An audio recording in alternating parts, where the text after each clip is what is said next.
Well guys, I've been doing a lot of research into solar for home crypto mining and GPU mining. In this video, I'm going to make a decision. Am I going to install solar for my mining farm? So as I mentioned, the past month or so, especially when profits were really bad for GPU mining, I started really digging into solar and if it's feasible to do even a small 1,000-watt solar setup at home just to make your GPU slightly more profitable. And I found some interesting things and I wanted to share a lot of this information with you guys. Want to buy a new ASIC miner but not sure which one to purchase? Check out today's sponsor, ASICprices.com. Their website offers an intuitive way to research before your ASIC purchase. You can sort by ROI if that's your thing, or daily profit. Don't forget to set your electric rate to make sure the results are accurate. Interested in only Caspa ASICs? Switch the algorithm drop-down and sort by Caspa only. See one you want, select it, and view a variety of useful information before your purchase. Historical revenue, historical price data. You can even break it down to price per hash for each specific vendor. Though I don't have any ASICs yet, I've been closely watching ASICprices.com to find the perfect buying opportunity. Special thanks to ASIC Prices for sponsoring this video. I'll leave a link down below. Really, there is two options for going solar. Before I start any of this, let me preface, I'm by no means a solar expert. I've just done a lot of research into it the past month or so. And all of my kind of calculations and thoughts are gonna apply to 11-cent kilowatt hour. If you're at like 30-cent kilowatt hour, then these calculations may change drastically and it might be worth it for you to go solar. So first off, in my opinion, I think there's basically two routes you can go if you're gonna go solar for home crypto mining. And that's either the battery option or a grid tie system. That what that means is it's gonna tie directly into your circuit panel and it's gonna get used by your house as you're using electricity, but if at any point it's generating more than what you're using, then it's gonna be backfed into the system, and generally your power company will apply you credits for that backfed power. So those are the first two main options and the main ones I considered. There's also somewhat of a third option, and this one is a little over my head, but I'm gonna throw a clip of this video on here where this guy, Brad Cagle, he does a ton of solar and stuff like that. He is somehow hooking up a panel directly to a mining rig, and it's basically running off that panel and a wall outlet at the same time, utilizing the solar first. So if solar's in full blast, that rig might only be pulling 100 watts. If the clouds come out, then all of a sudden that rig's automatically pulling 300 watts. Now, I don't think this is a grid tie system. I think he has it isolated, but that's in the third option that might be worth exploring, but it was a little over my head. So let's talk about my thoughts on the battery system versus the grid system. Well, for 11-cent power, I really just don't think it makes sense to go the battery route.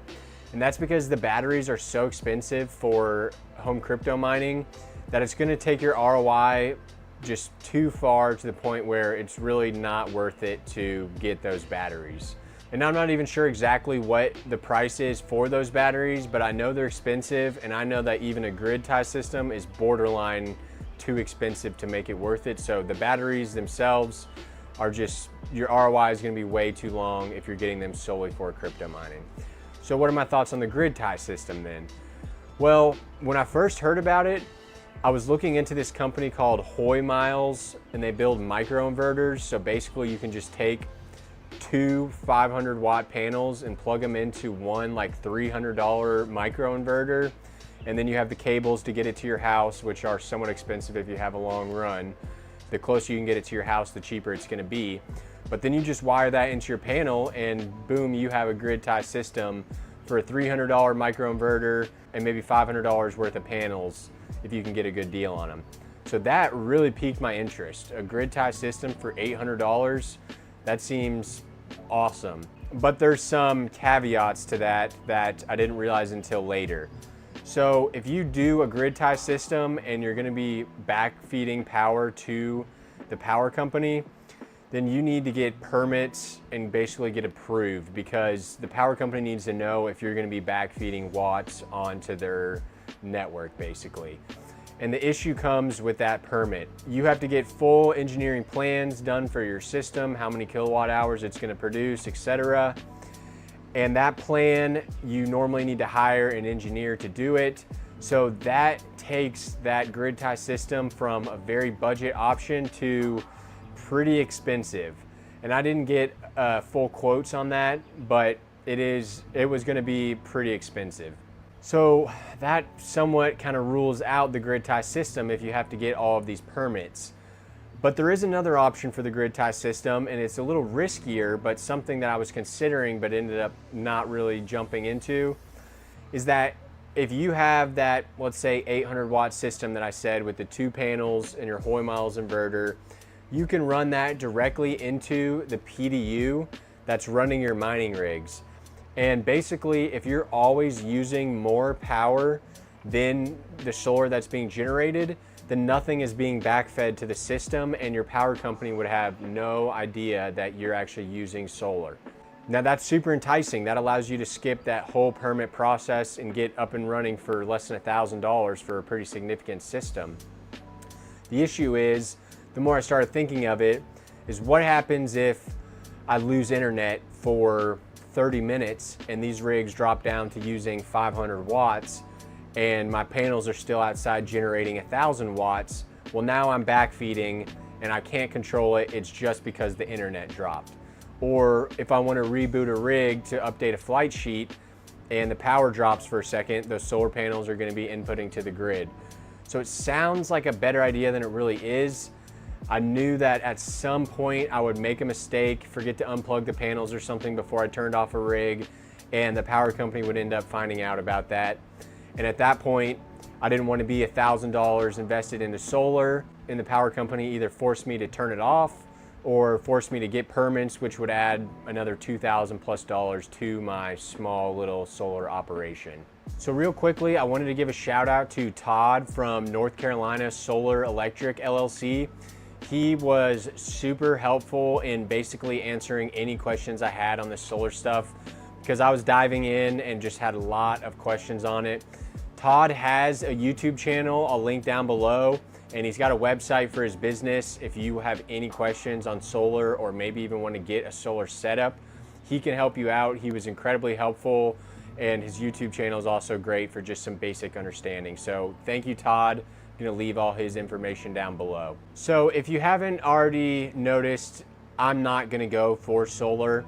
It doesn't make sense in my situation, but there is still some situations where it might make sense. And the main reason that it doesn't make sense for me is I have a huge oak tree in the front yard that shades my entire roof 90% of the day, and even a lot of the backyard. It's that big. I'll throw a clip up. The one way that solar might make sense, getting a grid tie system and pulling the permits and everything, would be if you're gonna do a whole home solar setup. Now, in that case, you're gonna be paying more upfront for the panels, the microinverters, the installation, but the permit cost, which is basically dead cost, you don't get anything from it, is going to be a much smaller proportion of that cost than it is on just a 2-panel system. That permit cost ends up being like 50+% of the actual cost. So if I didn't have that oak tree, I really was considering doing a full house solar setup, even at my relatively low electric rate, because the Hoy-Miles systems really are just incredibly cheap for what you get out of them. The reason I didn't do it is that tree.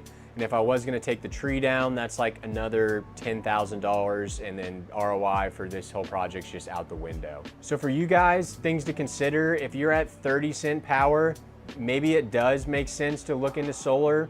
I know Chump Change has an awesome solar setup with batteries, and now that I think about it, batteries may make sense if they cost less than the cost to get a permit for a grid tie system. You basically need to do the math on that and see if it's worth it or not. If you have super expensive electric, then it makes a lot more sense to get those panels, because you're gonna ROI a lot quicker on the actual panels themselves. So that's my talking head video on solar mining for home crypto. Hopefully you found something helpful.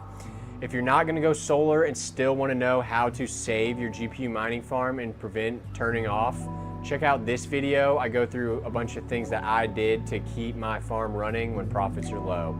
See you guys next time. Peace.